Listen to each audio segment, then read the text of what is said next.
Guys welcome back to my YouTube channel. तो आज मैं एक अवेयरनेस वीडियो के साथ आई हूँ। मुझे लगता है इसकी जानकारी सभी लोगों के, सभी वर्ग के व्यक्तियों को होनी चाहिए।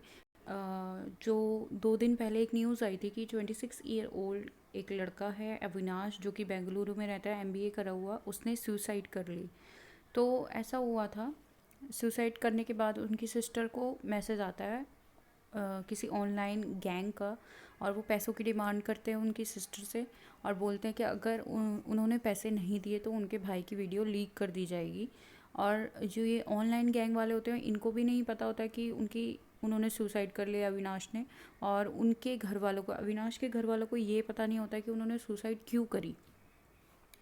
तो जब उनकी सिस्टर के पास ये मैसेज आता है तो वो फिर उनको समझ में आता है कि उन्होंने सुसाइड क्यों करी। फिर वो 3 अप्रैल को उनकी सिस्टर कंप्लेन लॉन्च कराती है, जिनसे पता चलता है, जहाँ से पता चलता है कि 5 लोगों का ये गैंग था और उनको पैसों के लिए वो ब्लैकमेल कर रहे थे अविनाश को, जिस वजह से उन्होंने सुसाइड कर लिया।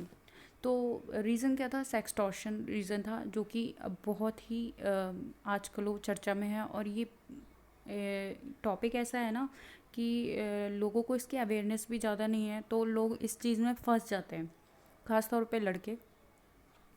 ऐसा हुआ था कि इनको, अविनाश को, एक लड़की की फ्रेंड रिक्वेस्ट आई थी जिसका नाम था नेहा, नेहा शर्मा करके कोई लड़की थी। उनकी फ्रेंड रिक्वेस्ट आई और इन्होंने एक्सेप्ट कर ली, जबकि ये इनको जानते भी नहीं थे।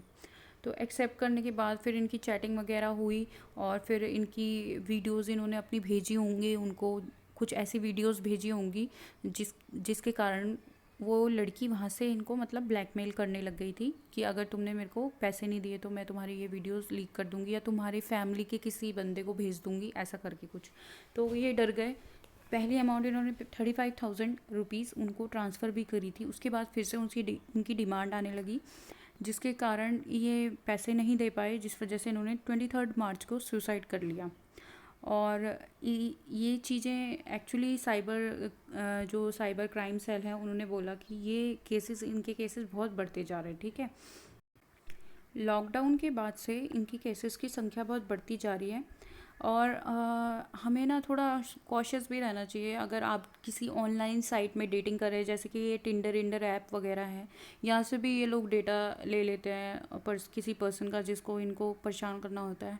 या फिर फेसबुक से फ़ोटोज़ वगैरह अगर आपकी पब्लिक हैं या प्रोफाइल पब्लिक है, वहाँ से ये लोग ले लेते हैं। दूसरा, ये जो शादी.com वगैरह ये साइट्स हैं, इसमें से भी ये लोग डेटा वगैरह ले लेते हैं, और फिर फिर ये लोग यूज़ करते हैं। आप पहली बात तो सोशल मीडिया में आप ऐसे किसी भी इंसान को एक्सेप्ट मत करिए, किसी भी इंसान की फ्रेंड रिक्वेस्ट, खास तौर पे लड़के जिन लड़कियों को आप जानते नहीं हैं। क्योंकि लड़के क्या होते, सोचते नहीं हैं, लड़की है तो एक्सेप्ट कर लेते हैं, और ये फिर ऐसे ही ये लोग ऐसे ही मतलब अपना काम करते हैं, फिर ऐसे ही लोगों के साथ ही होता है इनके साथ। और पहली बात तो अपनी प्रोफाइल लॉक नहीं करते हैं अगर, तो पब्लिकली अपनी फ़ोटोज़ को हटा दीजिए, क्योंकि ये लोग फ़ोटोज़ भी यूज़ करके मॉफ्ड कर देते हैं, और फ़ोटोज़ को भी ये लोग यूज़ करके फिर ब्लैकमेल करते हैं किसी इंसान को।